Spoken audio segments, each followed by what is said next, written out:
l'entraide était évidemment la seule façon de ne pas céder à la déprime et donc très vite à la mort. La solidarité était en effet probablement la marque d'une certaine vitalité, d'un certain désir de vivre, sans lequel on ne survivait pas dans les camps. Il y a tout de même des sentiments qui restent. C'est-à-dire que quand elles avaient une ou deux amies, on partageait tout. C'était un ami à la mort. Je me considérais comme un fanatique de l'évasion. Une fois à Buchenwald en changeant d'identité, une fois à Rottleberode en quittant le camp la nuit, et une fois dans le train entre Dora et Bergen-Belsen en passant par la planche. J'ai peu dessiné dans les commandos. Bon, parce que là, on est directement sous la surveillance du SS avec ses chiens. J'ai fait 2 ou 3 dessins quand même pour me prouver que je pouvais le faire. Les dessins étaient planqués par la direction, par le comité des intérêts français. Le comité des intérêts français, ça groupait tous les partis et toutes les organisations de résistance. Et ça faisait partie de la résistance clandestine internationale. Organisation clandestine à l'intérieur du camp pour la solidarité, l'entraide et même la résistance, parce que cette organisation a, pendant des années, accumulé des armes qu'elle cachait. Des armes qui étaient ou des armes volées au SS, ou des armes volées à l'usine et introduites clandestinement dans le camp.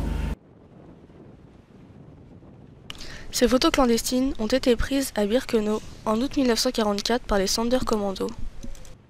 Elles montrent les installations de mise à mort.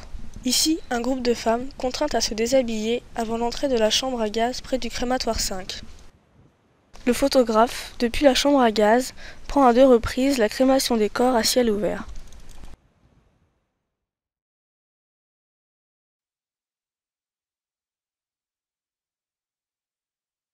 En janvier 1945, les 3 camps d'Auschwitz comptent 67 012 prisonniers.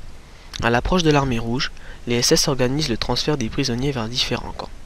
Le 18 janvier 1945, environ 58 000 détenus quittent Auschwitz, la plupart en direction de l'Allemagne.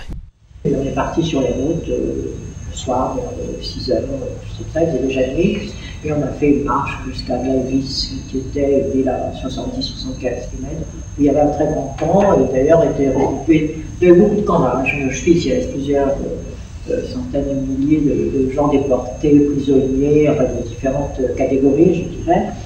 Et là, on est resté 2 jours dans des conditions dantesques. Et on a pris ensuite de là des trains qui étaient des transports à voie, donc très peu hauts, dans lesquels on a voyagé pendant près de 8 jours sous la neige, le froid, avec pas de pain et à manger. Les morts sont innombrables, que ce soit de faim, de froid ou abattus par les SS. Les détenus sont alors regroupés dans différents camps. J'ai vu arriver des fantômes, alors vraiment des gens qui n'étaient même pas comparables à nous. Nous n'étions pas jolis à voir. Nous étions déjà très usés, très décharnés et pas du tout en bonne forme. Mais ces gens qui arrivaient de loin avaient une allure absolument fantomatique. Et j'ai gardé le souvenir de cela et je ne savais pas naturellement d'où ils venaient. C'était donc ces gens évacués d'Auschwitz et emmenés jusque-là. Et qui sont allés encore plus loin. Après Dora, ils ont continué encore quand Dora a été évacuée. Et ils ont finalement été libérés, les quelques-uns qui restaient, à Bergen-Belsen, dans ce camp de regroupement final des camps de concentration allemands. Je dirais qu'à Bergen-Belsen, on n'a pas exterminé, il n'y avait pas un chambre à gaz, pas un camp d'extermination, mais les gens sont morts de faim et de typhus. Il y a eu un bombardement allié. Le bombardement a eu lieu. Il a naturellement tué aussi un certain nombre de déportés, car c'était tout près du camp de Buchenwald. N'empêche que les déportés dans leur ensemble étaient radieux et disaient enfin, enfin, on nous connaît, on nous bombarde, ça veut dire qu'on va s'occuper de nous. Beaucoup de déportés, et notamment ceux d'Auschwitz, ont beaucoup reproché aux Alliés de ne pas avoir bombardé Auschwitz.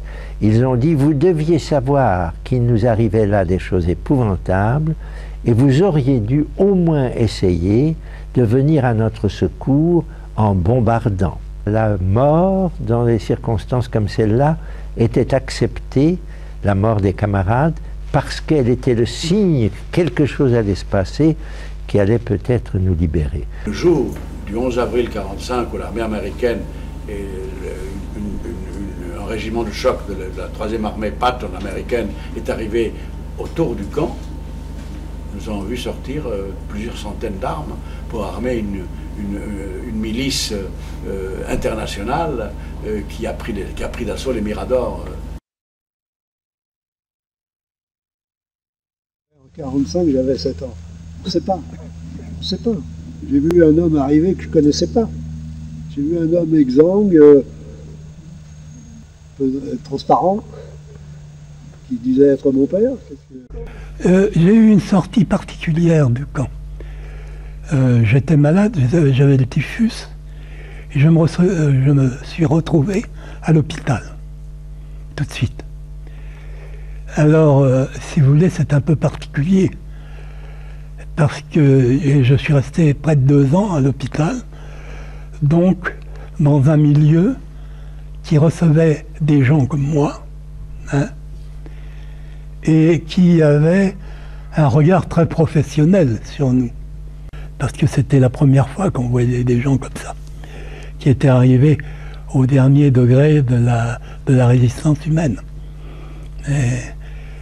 Et ils nous ont accueillis avec d'ailleurs une gentillesse. C'est assez extraordinaire. On rentrait juste, alors je crois qu'on disait des choses épouvantables sans même se rendre compte, même par exemple on rencontrait des gens qui attendaient leur famille, qui espéraient, tous les gens n'imaginaient pas que tant de gens ne rentreraient pas. Alors on disait, mais non, n'espérez rien, vous savez, ils sont morts, je pense qu'ils rentrent, ils ont tous dégagé. Donc, et on le faisait sûrement très, très brutalement, et puis nos familles ne le supportaient pas, et les autres ils se sentaient souvent, c'est plus facile de ne pas comprendre.